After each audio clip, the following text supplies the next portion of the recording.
کرے تھے، تو انشاءاللہ آج اسی سے 24واں مقالہ پڑھیں گے اور انشاءاللہ سمجھنے کی کوشش کریں گے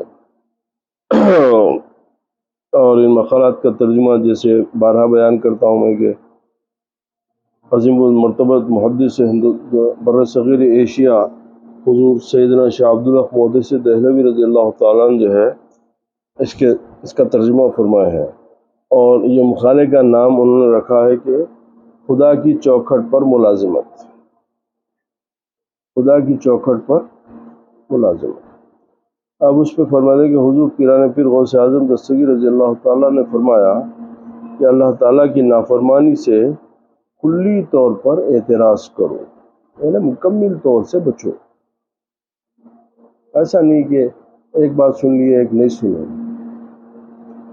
اگر آپ کو اللہ تعالیٰ کی بندگی مطلوب ہے، اللہ تعالیٰ کی رضا مطلوب ہے، تو کلی طور پر مکمل طور پر آپ اس کے احکام پہ عمل کرو اور نافرمانی سے بچو۔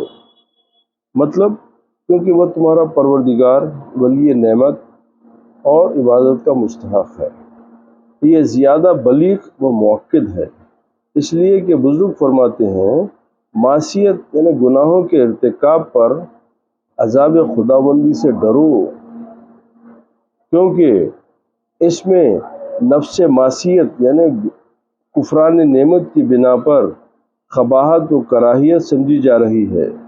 اگر عذاب و ثواب کا سلسلہ نہ ہوتا اور جنت و دوزخ کا وجود نہ ہوتا تو بھی مولا کریم کے ذاتی استحقاق کی بنا پر اس کی اطاعت واجب ہوتی ہے۔ کیا میں اللہ تعالیٰ کی عبادت جنت کی لالچ میں کروں یا اللہ تعالیٰ کی عبادت میں دوزخ کے عذاب سے بچنے کی خاطر کروں؟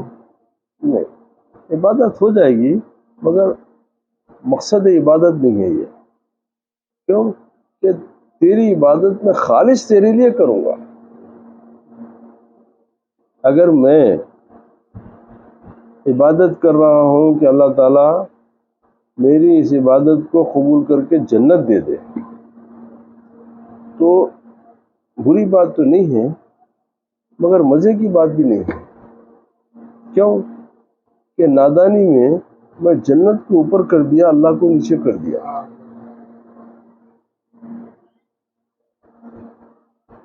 تو اب اللہ والوں کے پاس یہ بات بہت بری بات ہے، دنیا والوں کے پاس نہیں ہے مگر اللہ والوں کے پاس یہ بات بڑی مایوب ہو جاتی ہے کہ میں اس کی بارہا جو ہے ایک مثال میں آپ سے دیتا ہوں اور آج پھر مزید اس کا تذکرہ کروں گا۔ جیسے موسیٰ علیہ السلام کے واقعات میں ہے کہ اللہ تعالیٰ ان سے فرمایا کہ موسیٰ فلاں مقام پہ میرا ایک بندہ بیٹھا ہوا ہے جو 70 سال سے میری عبادت میں ہے۔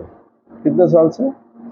70 سال سے میری عبادت میں ہے، تم جا کے اس سے بولو کہ اللہ تعالیٰ تمہاری عبادتیں رد کر دیا، تمہاری عبادتوں کو نامنظور کیا اور تمہارے لیے دوزخ۔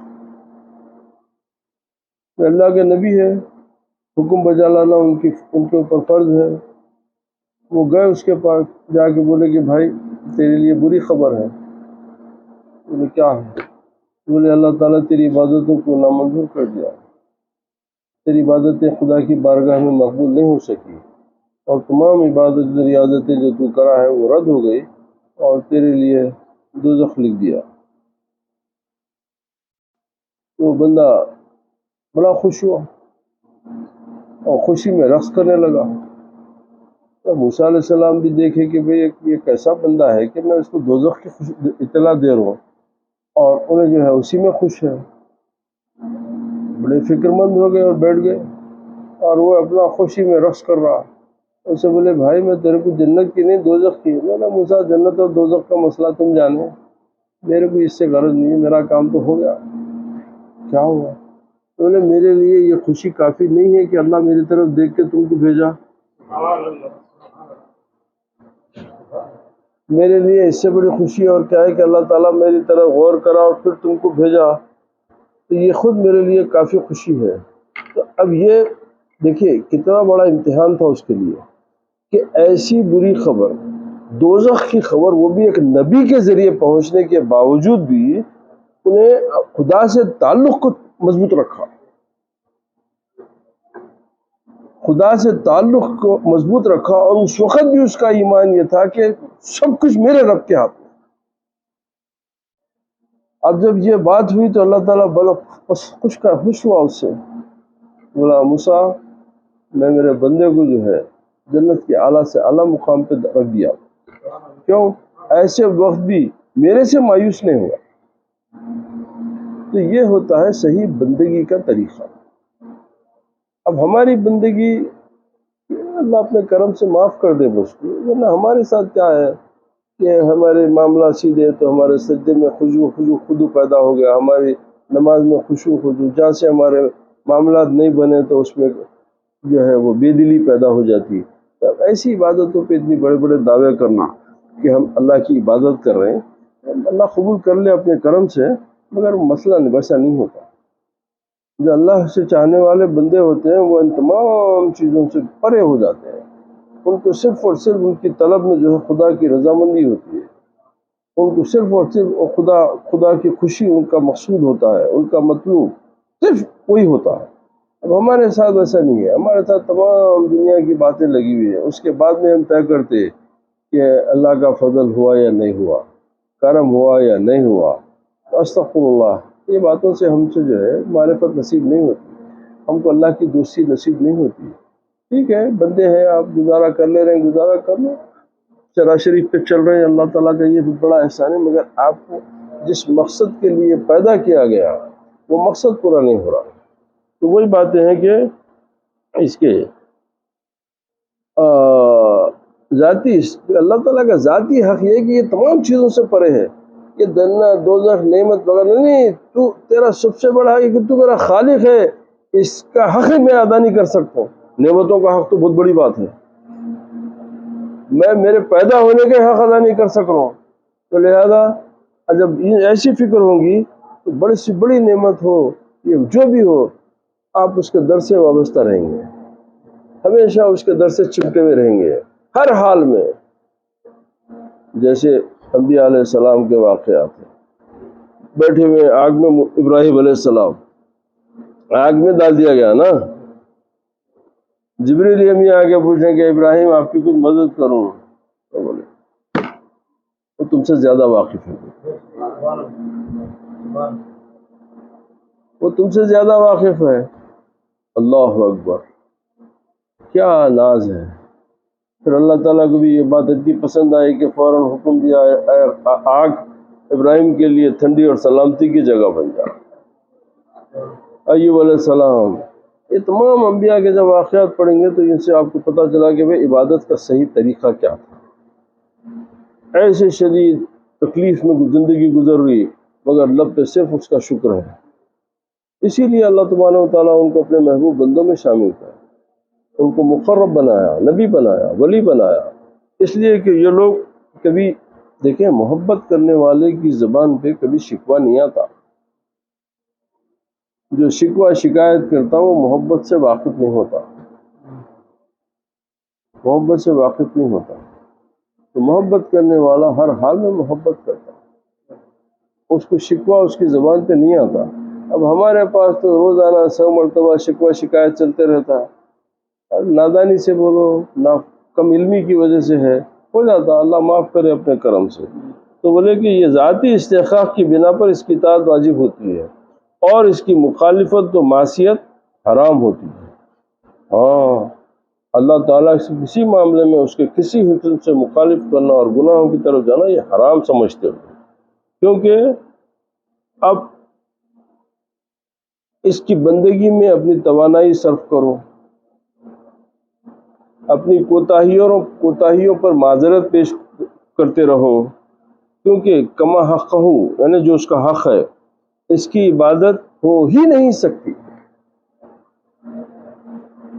اللہ تعالیٰ کی عبادت بندہ اس کے حق کے حساب سے نہیں کر سکتا، ہم جو کر رہے ہیں وہ ہماری استطاعت کے حساب سے کر لے رہے ہیں، اس کے حق کے حساب سے نہیں ہو رہی،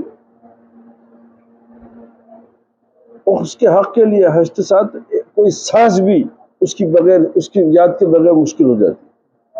کوئی سانس بھی اس کا حق ادا، اس کا شکر ادا کرنے کے بغیر مشکل ہو جاتی ہے۔ تو اسی لیے فرمایا گیا کہ میں دوست کے سامنے شرمندگی کی وجہ سے سر اوپر نہیں اٹھا سکتا، کیونکہ میرے ہاتھوں سے کوئی لائق خدمت کام انجام نہیں پا سکا، میں کیسا منہ دکھاؤں گا؟ اب یہ بندگی کا طریقہ بتا رہے ہیں لوگ، یہ بندگی کا راز سمجھا رہے ہیں کہ ارے بھائی تم شرمندہ رہو، تم اپنے آپ کو گناہگار تصور کرو، صرف اس کے کرم، اس کے فضل کو اچھا سمجھو، اپنی تمام صلاحیتوں کو جو ہے نابود کر دو، ختم کر دو۔ بولا کیا نہیں، جو کچھ ہے تیرے کرم تیرے فضل سے ہے، میرا کوئی دخل نہیں ہے۔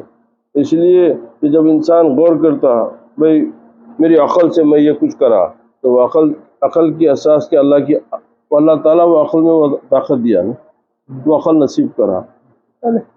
ہر اعضاء کو جسم کے جو آپ استعمال میں لاتے، ہر ایک کی طرف آپ توجہ کرے تو اللہ تعالیٰ کی طرف آپ کا خیال چلے جاتا۔ کیوں؟ یہ میری آنکھوں کی دیکھنے کی قوت تیری وجہ سے، سننے کی طاقت، سمجھنے کی طاقت، جو کچھ ہے وہ سب تیری عطا سے ہے۔ اگر آنکھ نہیں دیتا تو میں اندھا ہوتا، کان نہیں دیتا میں بہرا ہوتا، زبان نہیں دیتا میں گونگا ہوتا۔ تو کس چیز کا ادا کرو گے تم؟ کس کی چیز عطا کا شکریہ ادا کرو گے تم؟ تو پورا شکریہ حق ادا نہیں کر سکتے۔ تو بہترین طریقہ یہ ہے کہ ہمیشہ اس کے ساتھ رہو، اس کو یاد کرو، وہی کافی ہے۔ عبادت کی قبولیت کے لیے جاری کرو، یعنی ہمیشہ آہو زاری میں گزارو، کہ ہمیشہ یہ طلب کرو کہ مولا تو قبول کر لے، مولا تو قبول کر لے، تو قبول کر لے۔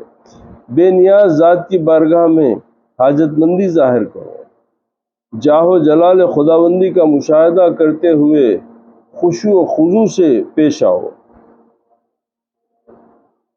اب چونکہ یہ خاص لفظ ہے، اکثر علماء کرام بھی بولتے ہیں کہ بھئی عبادت میں خشوع و خضوع ہونا، کئی وقت سنے ہوں گے آپ لوگ، یہ لفظ عام ہے، مقررین وغیرہ بھی اپنی آوازوں میں یہ بات کو بولے۔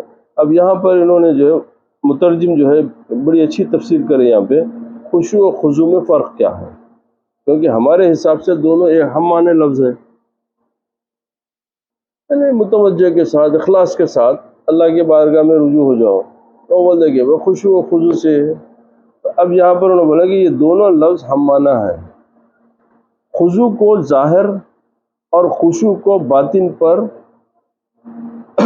محمل کر لیتے ہیں، اسی لیے کہ خشوع کو تفاعل کے صیغے سے ذکر کر کے اس بات کی طرف اشارہ کیا گیا ہے کہ امر باطن کا اہتمام زیادہ ہے دنیا میں۔ اچھا، دوسری وجہ یہ بھی ہو سکتی ہے کہ ظاہری خضوع آسانی سے میسر آ سکتا ہے، ظاہری خضوع ہے آسانی سے، وضو کرے، صاف ستھرے کپڑے پہن لیے، ناپاکی سے دور رہے، اللہ کے حضور حاضر ہو گئے، یہ ظاہری خضوع ہو گیا آپ کا۔ ہاں؟ اور جمع باطن میں تکلف اور کوشش کی ضرورت ہوتی ہے، ظاہر اور باطن میں ریاکاری اور سمع، یعنی لوگوں کو سنانے سے بچنے کی۔ اچھا، اب یہ خشوع و خضوع کیا مطلب ایکچوئل میں ہے کیا کہ خشوع کا تعلق باطن سے ہے اور خضوع کا تعلق ظاہر سے ہے، مگر اب الفاظ کے حساب سے یہاں پر پہلے خشوع کو پتہ گیا، دنیا میں ہوتا کیا، دنیا و آخرت زیادہ تر یہ ہوتا نا، مگر اب یہاں پر یہ ہے کہ جو ہے باطن کا ذکر پہلے کر کے آخرت ظاہر کا بعد میں کیا گیا۔ تو اس کی تفسیر میں یہ بتایا جا رہا کہ چونکہ جمعیت حضور کی وجہ سے نگاہ جھکائے رکھو اور نہ مخلوق خدا کی طرف دیکھو۔ ہاں، کیوں؟ جب تم مخلوق کے خدا کی طرف دیکھنے لگ جاتے تو خدا کی بارگاہ سے دور ہوتے جاتے، خدا کی بارگاہ سے تم دور ہوتے جاتے۔ نہیں، میں تیری طرف دیکھوں، آپ کی مہربانی میرے حال پہ ہوئے، توجہ تیری طرف، دنیا میں کوئی میرے ساتھ اچھا سلوک کرے، توجہ تیری طرف، کوئی میرے ساتھ برا سلوک کرے توجہ تیری طرف، میں تیرے سے توجہ نہیں ہٹاؤں گا۔ اب ہمارے پاس کیا ہوتا کہ ظاہری فائدہ ہو رہا تو عبادت میں بھی جو ہے آپ کو، ارے بھائی نماز بعد میں پڑھ لیں گے نا، پہلے ذرا میٹنگ کر لیں گے کہ فائدے کی میٹنگ ہے، ایک ڈیل ہو رہی ہے۔ یہ تمام چیزوں کو جب آپ غور کرنے لگے تو آپ کو پتہ چلتا ہے کہ آپ کی عبادت کی اصل کیا ہے۔ نہیں، آپ ایک عبادت تو کر لے رہے ہیں مگر اخلاص سے بہت دور چلے گئی، بہت دور چلے گئی اخلاص سے، اخلاص میں باقی نہیں رہا، صرف ایک چلو الحمدللہ کر لے رہے ہیں، برا تو نہیں ہو سکتا، اچھا ہی ہوگا، مگر اس کا حاصل نہیں ہو رہا۔ تو اس کی وجہ یہی ہے کہ خدا کی طرف اور نہ مخلوق خدا کی طرف دیکھو۔ کیا مطلب؟ ظاہر و باطن میں ریاکاری اور سمعہ یعنی لوگوں کو سنانے سے بچنے کے لیے، ہاں، نہ اپنی خواہش کی پیروی کرو، نہ دین و دنیا میں عبادات کا بدلہ چاہو۔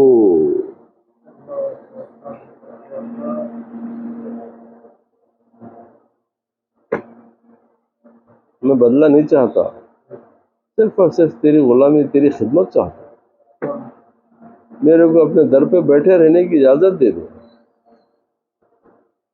کیا دیں گا میرے کو؟ کیونکہ میری طلب، میری عقل میرے سمجھ کے حساب سے ہے، تیرا کرم، تیری عطا تیرے حساب سے۔ تو سمجھدار بندہ سامنے چھوڑنا اچھا ہے یا میں اپنی طلب لے کے بیٹھوں؟ میری طلب کتنی بھی ہو، اس کے کرم کے سامنے ایک ذرہ ہے، ایک خطرہ ہے، تو میں وہ اس میں کہیں کو پڑے رہوں گا؟ میں معاملہ تیرے سپرد کر دوں گا نا، جو دینا ہے دے دے، میری طلب نہیں ہے کچھ بھی، تیرے کرم سے جو کرنا ہے کر، تو پھر انہیں اپنے کرم سے عطا کرتا، اپنے فضل سے عطا کرتا ہوں۔ تو یہی بات ہے کہ بدلہ نہ چاہو، نہ بلند مقام اور اونچی منزل کی تمنا کرو۔ ہاں، کیوں کہ دنیا میں عبادت کا بدلہ مال و مرتبہ کے حصول اور عزت و کرامت کے آثار کے ظہور کے ذریعے، اور آخرت میں اجر و ثواب و نعیم جنت کے حصول کی بنا پر ہے۔ اب اونچی منزل کی تمنا مت کرو کہ حق تعالیٰ کا قرب یعنی اللہ تعالیٰ کی قربت اور اس کی بارگاہ کی رسائی کی طلب ظاہر نہ کرو، کیونکہ اس میں حفظ نفس اور وجود کی بقا کا دخل ہے، یعنی وہ طلب کا ظاہر کرنا بھی وہ تمہارے نفس سے تعلق ہو جاتا، وہ بھی تمہارے نفس خواہش کے تابع ہو گیا نا، تو لہذا اس کا بھی اظہار مت کرو۔ اس کلام میں صدق و اخلاص کے مقام کی طرف اشارہ ہے۔ اب یہ بات جو پیرانے پیر فرما رہے ہیں تو بولی یہ سچائی اور اخلاص کی طرف اشارہ ہے، یہ کہ اس طریقے سے اللہ کے ساتھ سچے اور مخلص ہو جاؤ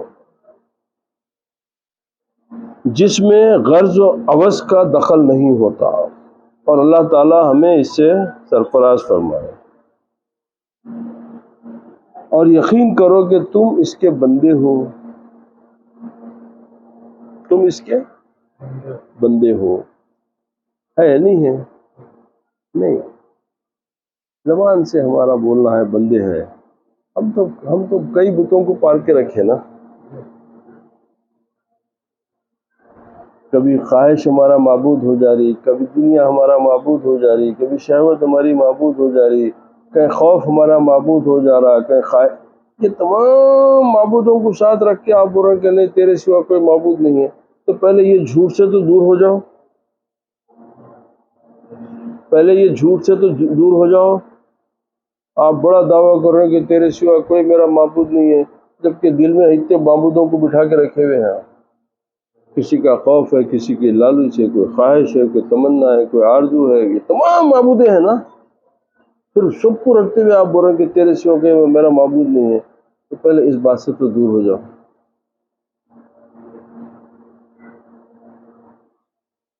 جب لا الہ الا اللہ آپ کو سمجھ میں آئے گا۔ اب ہمارا لا الہ الا اللہ زبان سے بول دینا ہے، دل میں کہاں اترا؟ اگر وہ دل میں اترتا تو آپ اللہ کے دوستوں میں آپ کا شمار ہوتا، آپ اولیاء اللہ میں سے شمار ہوتا آپ کا، مگر دل میں نہیں اترا ہمارے، زبان کی حد تک ہے، کلمہ دہرا رہے ہیں تاکہ اللہ تعالیٰ اپنے عذاب سے ہم کو محفوظ رکھے، مگر دل سے اس کا اقرار کرنے کے بعد میں بقول امام غزالی رضی اللہ تعالیٰ عنہ کے فرمایا کہ جس کو اللہ تعالیٰ کی محبت اور اللہ تعالیٰ کی جو ہے اگر رتی برابر دوستی نصیب ہو جائے تو اس کے لیے ہوا میں اڑنا، پانی میں چلنا کوئی مسئلہ نہیں ہوتا۔ اس لیے کہ جب تیرے سے دوستی ہونے کے بعد یہ تمام مخلوق ہے، یہ ہوا، پانی، آگ، یہ تب تو مخلوق ہے، یہ میری خدمت گزار ہو جاتی ہے کیونکہ میں اصل کا دوست ہو گیا، مگر اب چونکہ ہم اس کے دوستی سے دور ہے اسی لیے ہمارے پہ ہر کوئی مغلوب ہو جا رہا، ہر ایک چیز ہم پہ غالب ہو جا رہی ہے، کبھی خواہش غالب ہو جا رہی، کبھی شہوت غالب ہو جا رہی، کبھی خوف غالب ہو جا رہا، تو ہم تمام چیزوں سے جو ہے کہ مغلوب ہو کے اور دوسری طرف بول رہے کہ نہیں میں تیرے سوا کوئی میرا معبود نہیں ہے، تو پہلے اس کو تو درست کر لو، پہلے بنیاد کو، پتھر کو تو درست کرو، اس کے بعد عمارت قائم ہوتی ہے۔ بنیادی کمزور ہے، اس کے بعد میں اب لاگ اچھی عمارت بولو تو کسی وقت بٹھا جاتی ہو، نہیں، تو بنیاد مضبوط کرو۔ بنیاد کیا ہے؟ پہلے اس عقیدے کو قائم کرو۔ تو پیرانی پیر سرکار فرما رہے ہیں کہ بندہ اور اس کی ہر چیز مولا کے لیے ہوتی ہے۔ کیا مطلب؟ جو کہ بظاہر بندے کے ہاتھ میں ہے، بظاہر بندے کے ہاتھ میں ہے، در حقیقت خدا تعالیٰ کی ہے، کیونکہ مالک حقیقی وہی ہے، مالک حقیقی وہی ہے۔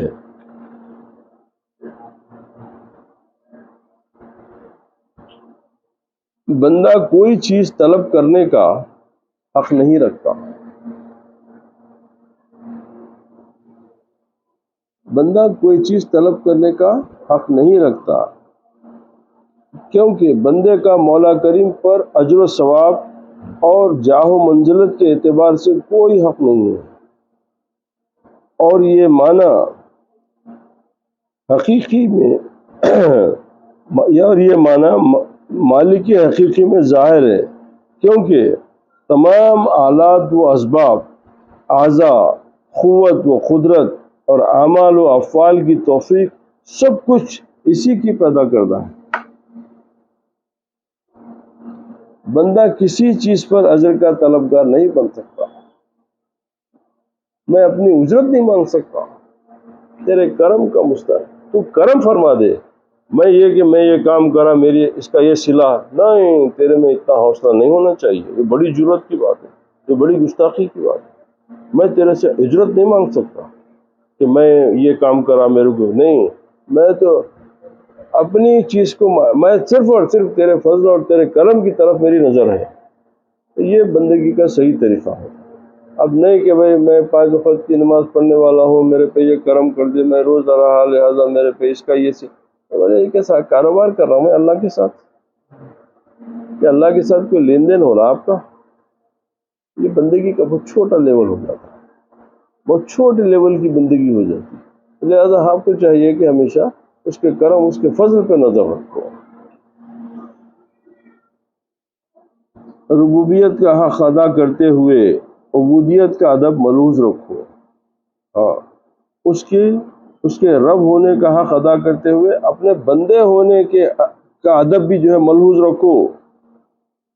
خداوند کریم پر اتہام نہ تراشو، ہاں، کوئی بات اللہ تعالیٰ کے ہوئی، اللہ دیکھیے کیا چھوٹی چھوٹی باتیں ہیں، مگر احتیاط جب آپ کرنا کی عادت ہو جاتی تو اللہ تعالیٰ کا فضل آپ کے حال پہ ہو جاتا ہے۔ اب ہم لوگ نادانی ہو جاتی ہے، انشاءاللہ اللہ معاف کرنے والا ہے، مگر اب ہم لوگ کیا ہے کہ بعض اوقات ایسا ہوتا ہے کہ کیا اتنے دعا کرو، اللہ میری دعا نہیں سن رہا، اللہ تعالیٰ میری طرف نہیں دیکھ رہا، تو بات تو بڑی آسانی سے بول دی آپ، مگر اگر آپ غور کریں تو کتنی بڑی بات، کتنا بڑی بات کر دیا۔ آپ کو اندازہ بھی ہے کہ آپ کی بات تو آپ کی زبان چل جانا چاہیے تھی، اس کا کرم، اس کا فضل ہے کہ جو نے معاف کر دیا آپ کو۔ آپ اللہ کو اندھا بنا دیے، اللہ کو بہرا بنا دیے، کیا کر رہے ہیں آپ؟ یہ کبھی بول رہے ہیں اللہ میری طرف نہیں دیکھ رہا، کبھی بول رہے ہیں اللہ میری دعا نہیں سن رہا، استغفر اللہ ہوتی بولے کتنے بڑے بڑے گناہوں میں ملوث ہو جا رہے ہیں آپ۔ تو جو بندہ ہوتا ہے، جو مخلص بندہ ہوتا ہے، اس کی زبان پہ ایسے الفاظ نہیں آتے، انہیں ہر حال میں یہ ہے کہ تیرا کرم تیرا فضل، ہر حال میں، خواہ وہ بھوک ہو، پیاس ہو، تنگ دستی ہو، غربت ہو، کچھ ہو، انہیں ہر حال میں تیری طرف، کیوں کہ میرے پاس تیرے سوا کوئی راستہ نہیں، تیرے سوا میرے پاس کوئی در ہی نہیں ہے، تیرے در کے علاوہ میرے پاس کون سا در ہے، لہٰذا میں تو یہ در پہ پڑے رہوں گا۔ تو یہ بندگی کا صحیح طریقہ ہے۔ اس کے یہاں ہر چیز اندازے کے مطابق ہے۔ کیا مطلب؟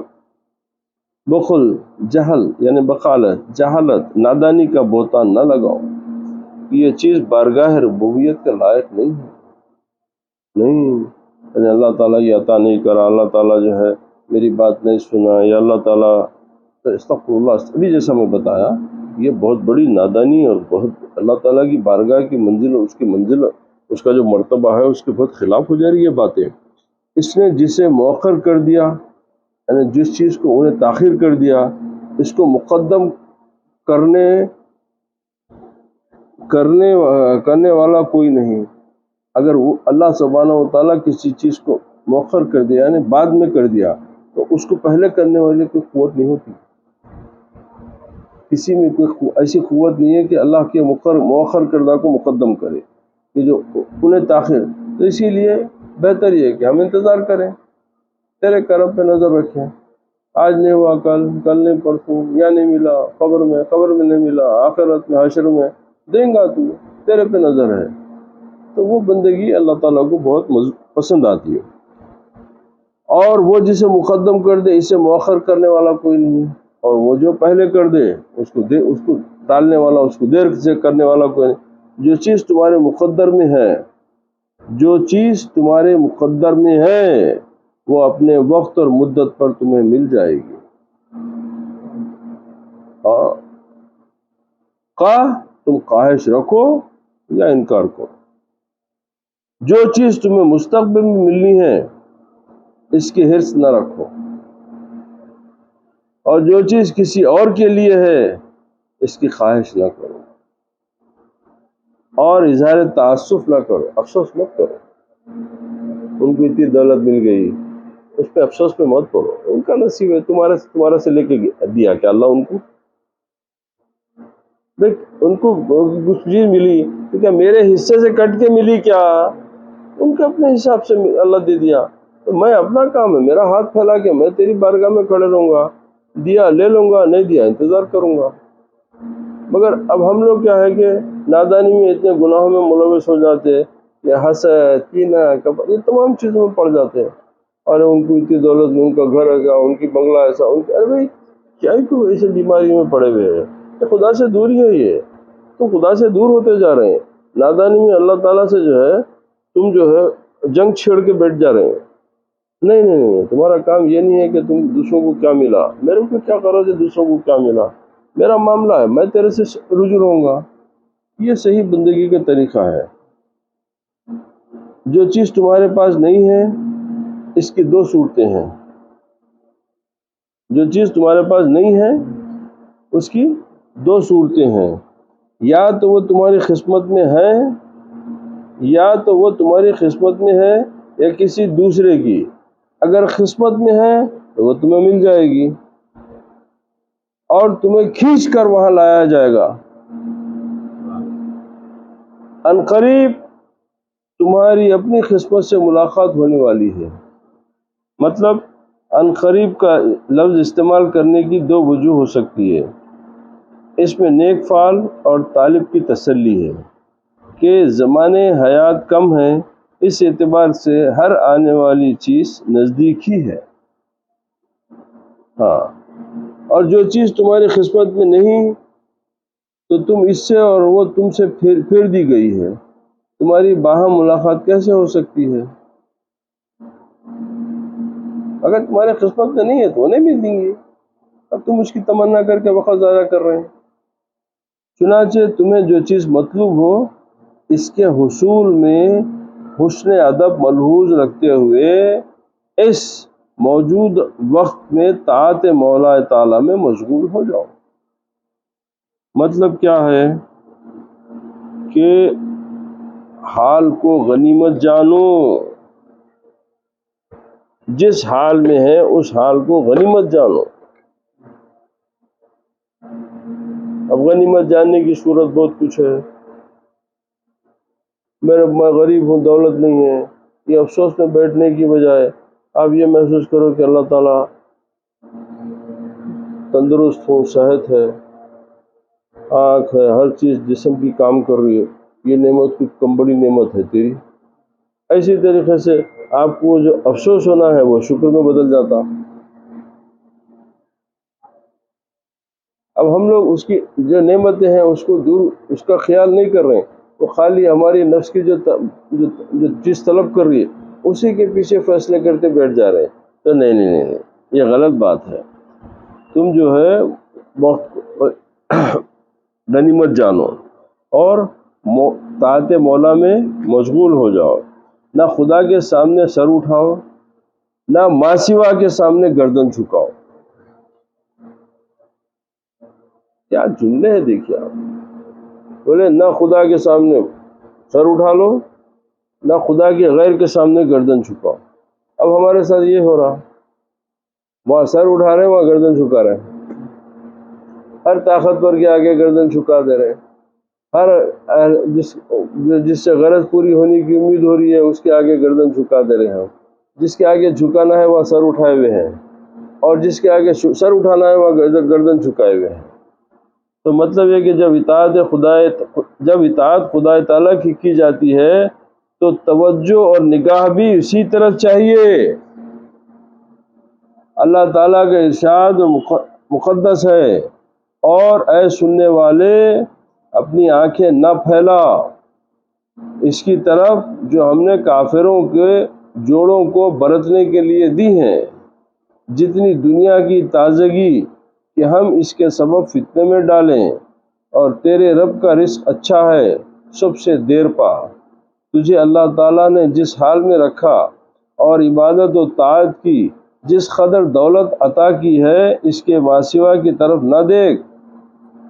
اس نے قسمت، رزق اور فضل سے سرفراز فرمایا ہے، اور تمہیں خبردار کیا ہے کہ ماسوا تمہارے لیے فتنہ ہے، اور تم اپنی پر راضی رہو، یہ تمہارے لیے زیادہ بہتر، پائیدار، مبارک، لائق و مناسب ہے۔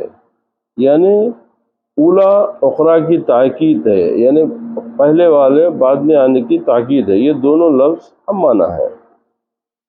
تمہارا طریقہ یہی ہونا چاہیے، کیا کہ معصیت سے اجتناب، یعنی گناہوں سے دوری، قسمت پر راضی ہونا، اور ماسوا وہ دیگر دنیا کی آرائش کو چھوڑ دیا جائے، کہ میں تیری طلب کو پہلے رکھوں گا، دنیا کی طلب اس سے میرا کوئی وہ نہیں رہے گا، تو پھر آپ کے لیے یہ دنیا جنت ہو جائے گی، یہ دنیا بڑی آرام ہو جائے گی۔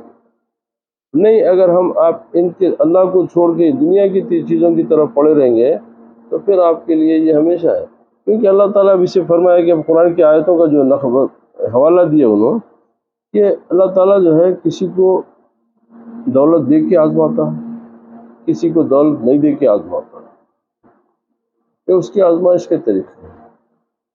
اب ہماری چیزیں یہ سمجھ میں نہیں آتی، ہم سمجھتے کہ بھئی انہیں دولت مند ہے تو انہیں بہت بڑا، نہیں، اس کو دولت دے کے اس کو آزما رہا کہ بھئی کہ میری دی ہوئی دولت سے تو کیا استعمال کرتا۔ کسی کو فخر دے کے آزماتا کہ کہیں تو تنگ دستی کی وجہ سے میرے سے دور ہو جاتا کیا، تو یہ اس کے امتحان کے طریقے ہیں۔ تو بہترین طریقہ یہ ہے کہ آپ کے سامنے کھڑے رہیں گے، جیسے حال میں ہیں کوشش کر لیں گے، ناکامی پہ دل برداشتہ نہیں ہوں گے، نہ کامیابی پہ تیرے کو بھولیں گے، ہر حال میں ہم تیرے سے اپنا تعلق برقرار رکھیں گے، ٹھیک ہے۔ اپنی واپسی کی